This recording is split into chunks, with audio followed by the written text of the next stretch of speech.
In today's video, we're going to talk about what protections you have as a motorcycle owner so that you don't get ripped off by shady and crooked motorcycle dealers and repair shops like what happened to the Missenden Flyer. For those who don't know, the Missenden Flyer, he's a popular motovlogger on YouTube, and he authorized $5,000 worth of motorcycle service and ended up getting an invoice for $11,000.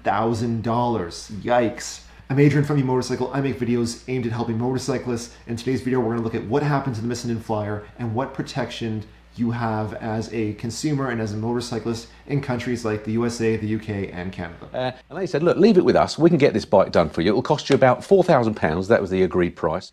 Okay, so that's the Missenden Flyer, and the backstory is he purchased, we don't know for how much, we can estimate based on MSRP, at least around $6,000 US. He purchased a brand new Royal Enfield Interceptor, and then he asked the shop to customize it, and they quoted him about $5,400 because he wanted some really extensive customizations done to it. He said, okay, fair enough, because he had gotten quotes from other shops and they had come in around the same price as well. So, they went ahead and got started.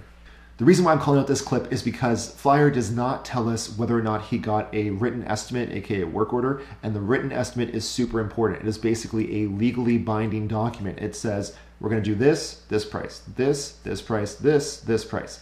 And at the end, you add it all up. And in most of North America, unfortunately not in the UK where he is, but at least this is beneficial to Americans and Canadians, in most of North America, the total amount on the written estimate, the final invoice can't exceed that by 10%. So if they tell you it's going to be $1,000 worth of work, they can't come back and charge you $2,000. They can only charge you $1,100. That's the most that you legally have to pay. Whether you're in Ontario, Illinois, states, Canada, and most places in North America, that's the law. And then eventually I got asked for what I thought was the remaining £2,000 to be paid. So I sent another £2,000. So I've now spent £4,000 on the bike, which was the agreed amount to get the work done. So I wanted to highlight this clip because it shows to me that Missenden Flyer, he's being a good sport. He's making a big purchase and he's doing the right things along the way. They said they want 50% up front. They're doing a huge project. He's like, absolutely, take the 50% up front. Totally cool. They asked him for another payment. He said, okay, no problem.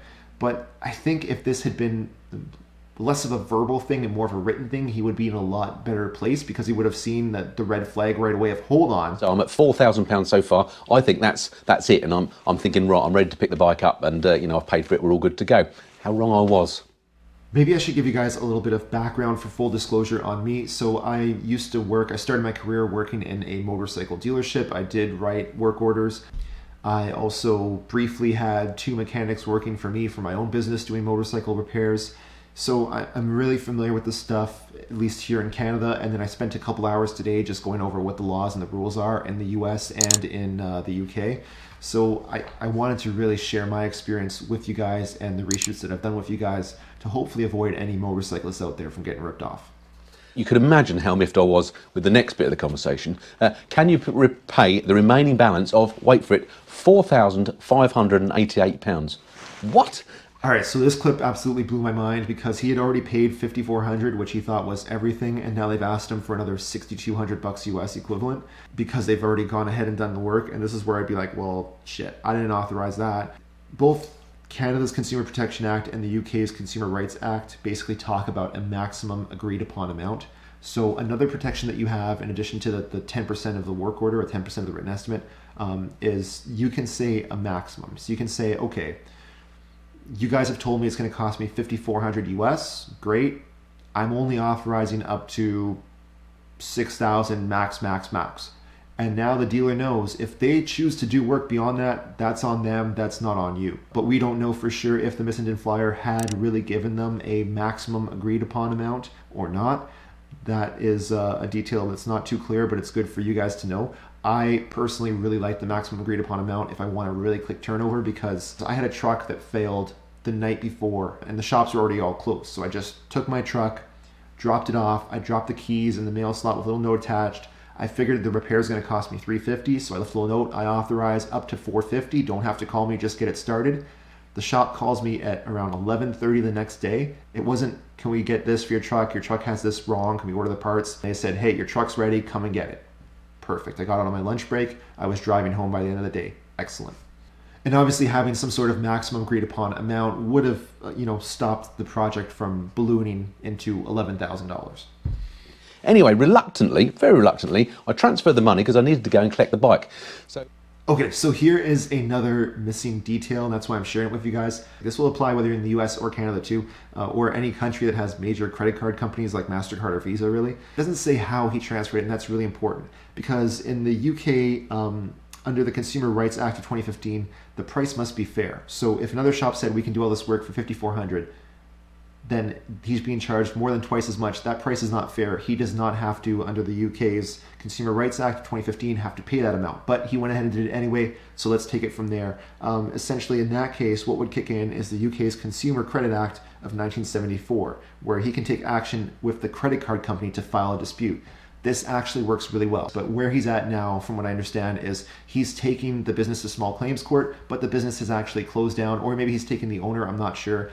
If they filed for bankruptcy, if the owner files for bankruptcy, it's very unlikely that small claims court is going to get him anything. He might have to hire a paralegal, he might have to hire a lawyer. It's going to get expensive. There's no guarantee of getting money back. I don't like small claims court for you guys. I would rather you guys pay credit card, even though I hate credit card companies, and here's why.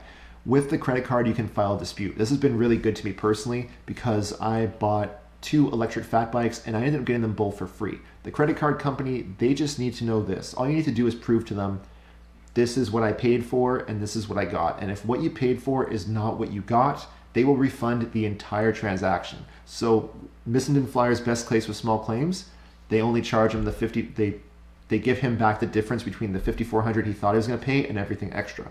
But with the credit card company, when you go through them, it's either 100% or it's 0%. If you paid for something and what you paid for isn't what you got, you get 100% of your money back. But you have to prove that, right? And there's steps to go. My next video, tell you what, I'm going to do a video, subscribe to my channel. I'm going to do a video showing you guys how I got basically $3,000 worth of electric fat bikes for free from my credit card company refunding me because somebody basically didn't deliver on what they were supposed to. And yeah, hit subscribe if you want to see that. My usual subscribers, stay tuned for that. It's coming up probably in the next week or so. And I think from this point we can stop talking about Missenden Flyer. I just want to do 5 quick fire questions on ways that you can protect yourself. The first question is, what should you never do with a work order? Consider a work order like a blank check. If you just sign your name on it blank, they can put whatever they want on there. So never sign a blank check, never sign a blank estimate.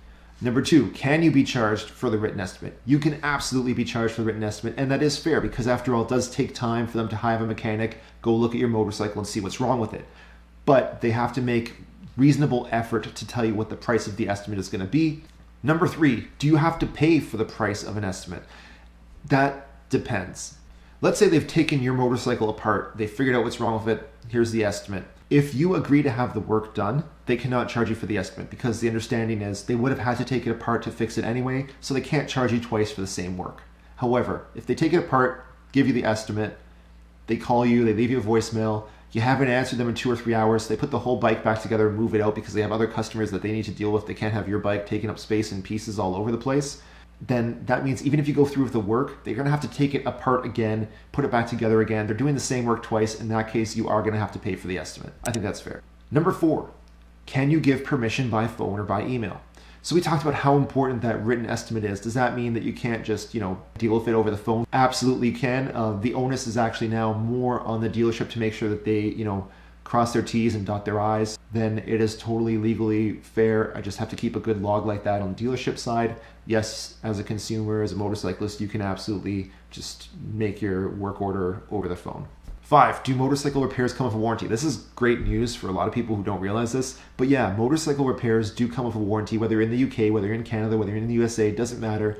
The repair that you have done, it should last. In Canada, you get, it's pretty wild, you get 5,000 kilometers or 90 days on a repair that it should last. So that's a good chunk of our riding season because our riding season is pretty short. Now, all of the countries are a little bit different, but the one thing that they all have in common is they all say, if there is something that goes wrong within that warranty period, that you can bring it back to the same shop and you can have them redo the work for free. The labor should be covered under warranty. Likewise, parts usually have their own separate warranty, and that's going to also vary based on what country that you're in.